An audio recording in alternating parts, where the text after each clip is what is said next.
Hey everybody, welcome to another episode of AMA. I'm your host, Tom Bilyeu, and I'm going to be taking your questions. Remember, you can always submit them to connect@impacttheory.com. Without further ado, the first question is from EJ. I'm a musician and I'm trying to build a career from it as it is my Trying to build a career from it as it is my absolute passion. I feel I'm in a cycle of going from crappy random job to crappy random job so I can pay my rent. Do you have any advice for how I can keep my spirits up when I feel so down from working these jobs? All right, so first of all, never be a slave to your emotions. So just because you're going through a hard time, don't let that occupy your thoughts. You get what you focus on. So if you focus on the things that are going wrong, you focus on how much you hate your job, then your life is going to be filled with misery. So what I want you to do is focus on the things about your job that might be useful, something that you're learning, the people that you're meeting, whatever it is. Find something positive. There is always something. Focus on that thing. Then, as rapidly as you can, you want to either start making a living doing your music, or if you're not able to pull that off yet, you want to start making a living doing something in that world. So if you're an accountant, go be an accountant for a music company. Things like that. There are 1,000 ways to be in the universe of things you really like. Secretly, deep down, what I really want to do, this is partly actually true, and I've really considered this, is writing. I want to write the comics. I want to write the screenplays. Like, that would be so much fun.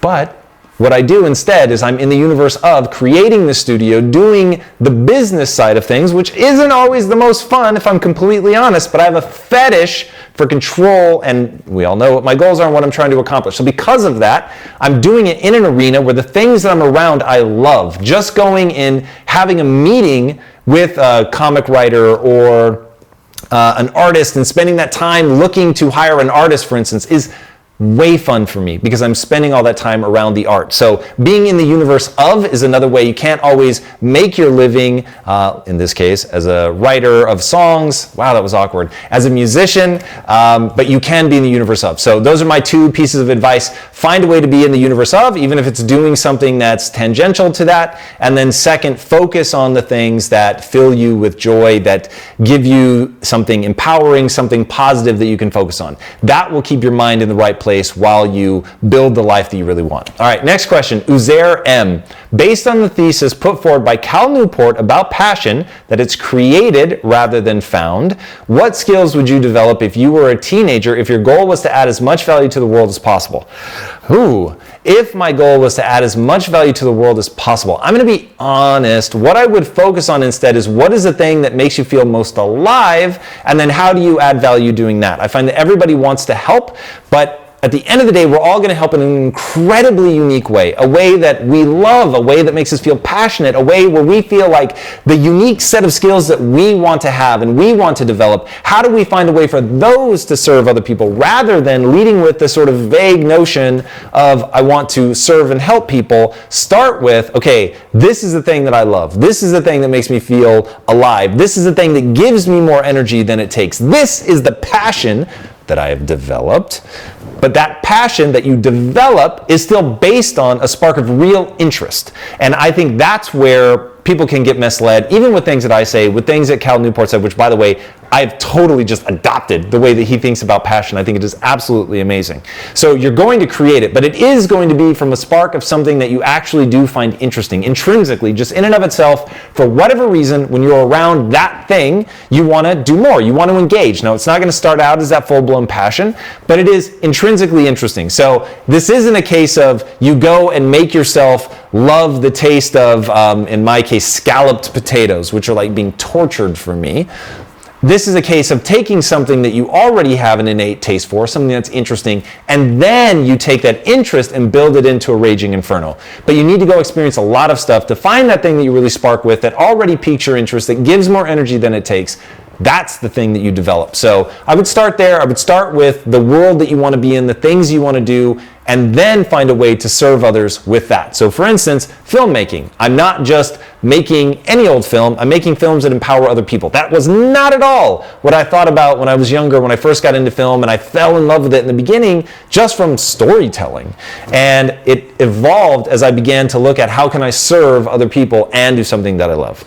Next question, Henry McGovern. I'm 23, and the more I learn about the growth mindset, the less urgency I feel to actually do the work. That's weird, because subconsciously I feel that I have years and years ahead of me to get to world-class level. I am still extremely ambitious, but I cannot seem to regather my lost momentum or sense of urgency. Do you have any advice for me? This is fascinating. So I read a book when I was younger called Einstein's Dreams. And in Einstein's Dreams, there is a world where everybody lives forever. And because of that, they bifurcate into two separate camps. Camp number one never does anything. They're just like you. They feel like they always have time to do it tomorrow, which is very weird that you get that from a growth mindset. Honestly, I don't get the connection there. And I think you may be conflating things. But you've got that camp. So people that never do anything, there's always time to do it tomorrow. Then you've got the other camp, which I very squarely fall into, which is they do everything because there's plenty of time to get great at everything. Now, to me, somebody that has a growth mindset and understands one fundamental key principle, and that is that skills have utility. They're actually meant to do something. They're meant to allow you to bring something into existence that you wouldn't have been able to bring into existence without that skill. Because it has utility, and because I think people get a deep sense of fulfillment out of serving others, out of doing something that pleases themselves and makes the world better for other people, that sense of fulfillment, I think, is the single most intoxicating emotion that any human can experience.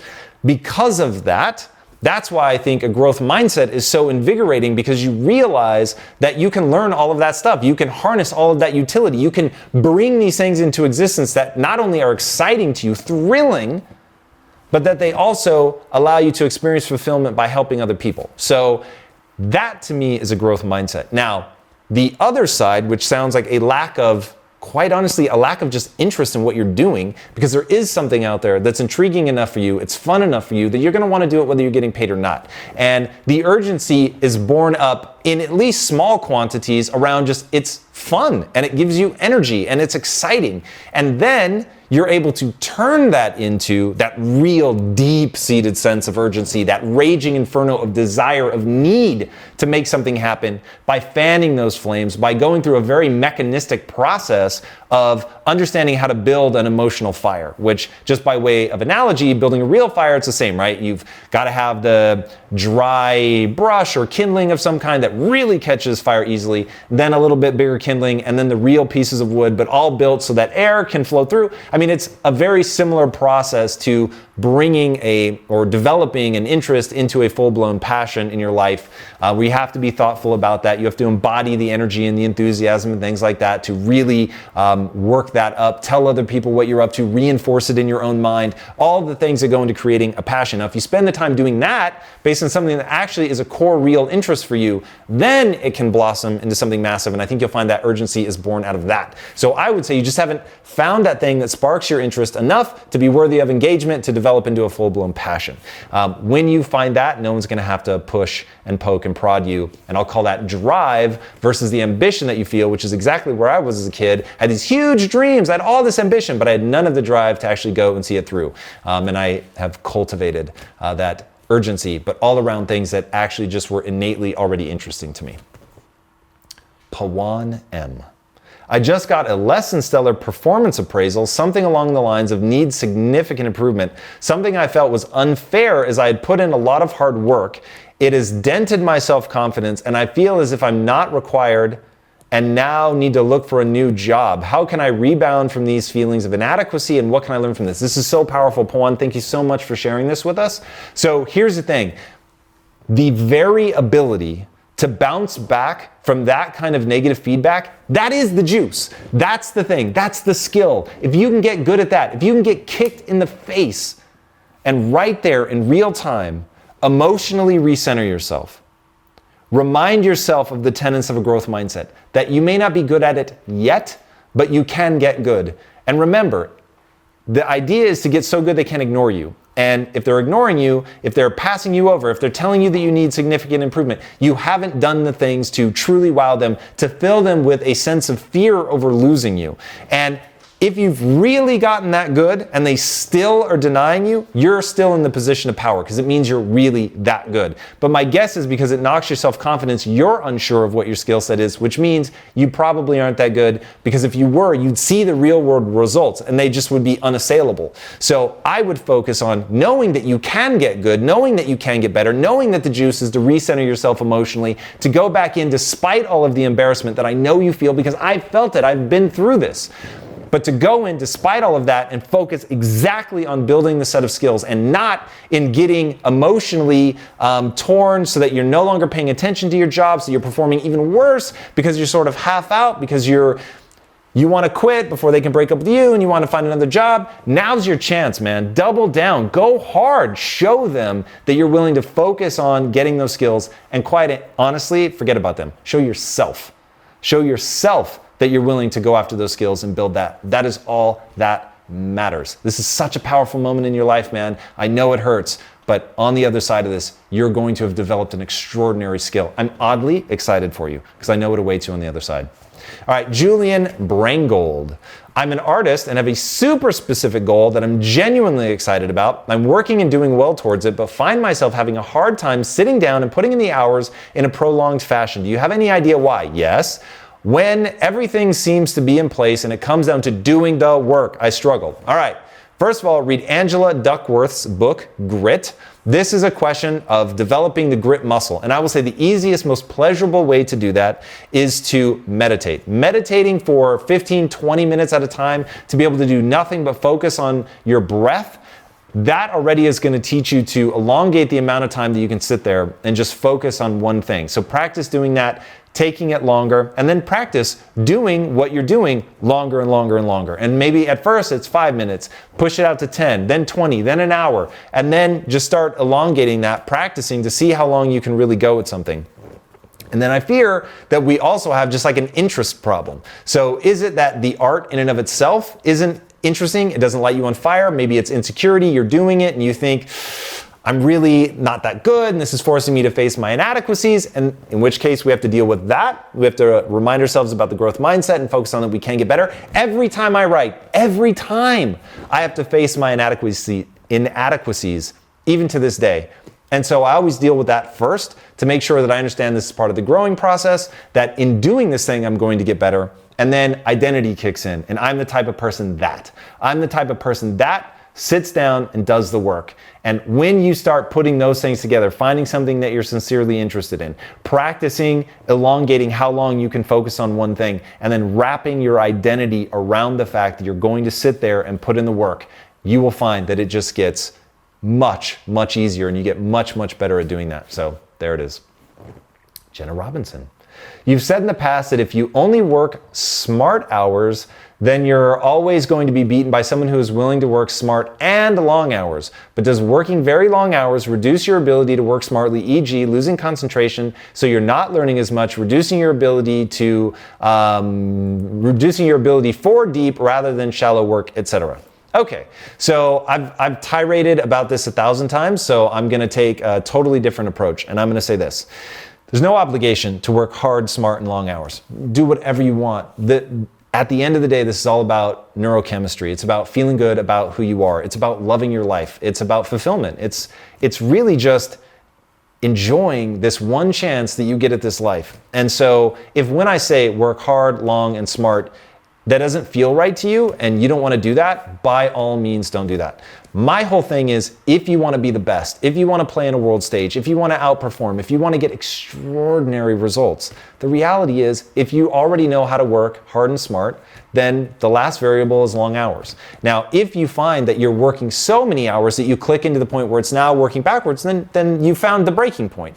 So you'll notice I prioritize sleep. So I make sure I get all the sleep that I need, because I know to perform optimally, I have to do that. So if you've got some breaking point where it's not fun and you want to go take a break and you can tell that your learning is slowing down, cool, then you know that's the time to take a break. I'm never bashful about taking time off when I need it, because I know how hard I play. I leave it all out on the field every day. And because of that, when I need a break, I'll fucking take a break. There you go. In fact, raw vulnerability time. I will just tell you right now, I sent my wife a text message this morning and I've said I have been emotionally needy for her in the last like 3 or 4 days, it's been super weird. It's come out of nowhere.